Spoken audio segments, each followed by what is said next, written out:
Good morning. Thank you for joining me for another 5 good minutes with the Word. I'm Barry Bryson, and we're continuing our study of the book of Ecclesiastes. We're in chapter 6, and we're beginning with verse 10. This is a dark section. We've talked about why it's dark, and we reminded ourselves in every session here over the last couple of weeks that that Solomon has taken eternity out of the equation, and there are people who live that way and who believe that way. And if you do, this is what we're left with. This is it. This is as good as it's going to get. He does show us some light. That there is enjoyment. God still gives us blessings to enjoy in our lives. Maybe we're wealthy, maybe we're not, but we all have things in our lives that we can take satisfaction in. And what we should be doing is to take satisfaction in those things, in being able to have a meal at the end of a hard working day, to get a good night's sleep, to have clean water to drink, to have a friend, or maybe we have a lot, but we've been given things to enjoy in our lives, and so since we're here, we should enjoy those things we have been given. Then, at the beginning of chapter 6, he tells us why that's going to be unlikely to happen. One reason is circumstance in this sinful world, and the other reason is the fact that we don't do what's good for ourselves, that all we are concerned about is our appetites, and we only live based upon our appetites.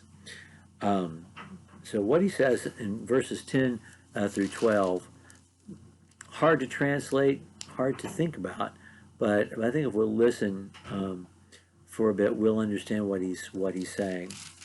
So let's read chapter 6, verses 10 through 12. Whatever has come to be has already been named, and it is known what man is, and that he is not able to dispute with one stronger than he. The more words, the more vanity, and what is the advantage to man?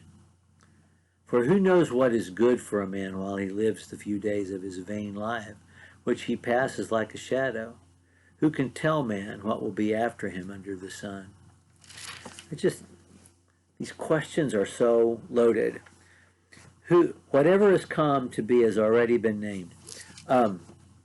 We might think that this is just a restating of there's nothing new under the sun, but I don't think it's that at all.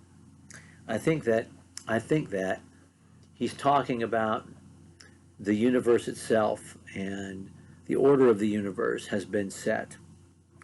In the beginning, Genesis chapter 1, God said, "Let there be light," and there was light, and he created light, and the light, he called day, and the darkness he called night.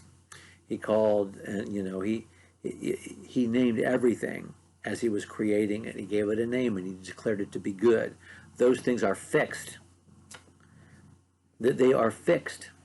The universe that God has made, and later on in this dark extended passage of darkness, he's going to say, you can't make straight what God has made crooked. You just can't.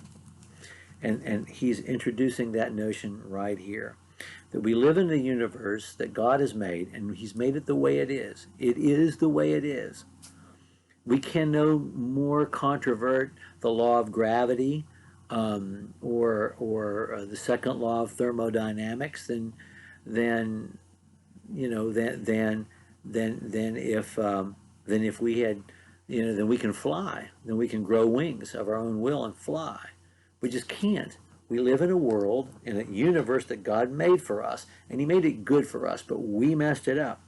It is the universe we're in, and we can't change that. And we can't argue with God about the terms of living in this universe either. We can't dispute with one who is stronger than us. The more words, the more vanity, and what's the point? What is the advantage? Things are the way they are. And talking more and more about them doesn't change them. We have to change. I mean, that's the point. Who knows what is good for a man while he lives his few days of his vain life, which he passes like a shadow? Well, there's an answer to that. God knows. Who can tell man what will be after him under the sun? We know who can tell him that. God can tell him that. There's an answer to that. But the point is, will we listen? We use these phrases the same way. Nobody can tell him anything. It doesn't mean nobody can speak to this guy. It means that it doesn't matter if you speak to him or not. He's not going to listen. And that's what he keeps saying. It's better to listen than to speak, just a few days ago. Better to listen than to speak. Just be quiet when you go to the house of God. Just be quiet and listen when you're there. And the more words that we say, the more foolish we will become. And he's repeating that same notion. Listen, God made the universe a certain way. If we would listen to God, we would know. We would know how to navigate and negotiate and just to be here and to enjoy life here. He's still not talking about eternity. He has asked a question that will be answered by the last verses. He's kind of pointing towards the very end of the book already. If we would just fear God and keep his commandments, even if there isn't an eternity, we would be able to enjoy the blessings that we have in this world that we ourselves have broken. But we don't. We don't. And that's what he's saying. And it makes him sick with the wisdom that he has to see the folly of it all. It makes him sick.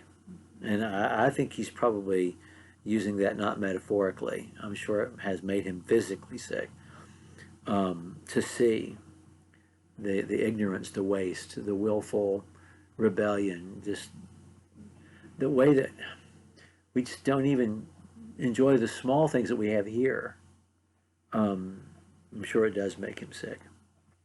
Okay, we're going to enter into 13 verses of poetry. We've been in prose, and then a conclusion in prose in verse 14. And we'll take a couple of days to look at this poem, this next poem, and its conclusion. A lot of wisdom. It reads a whole lot like the book of Proverbs, but it's still very dark. And we'll start that section next time. Thank you for joining me for what is now more than 7 minutes with the Word. I'm Barry Bryson. We'll pick up with chapter 7 next time.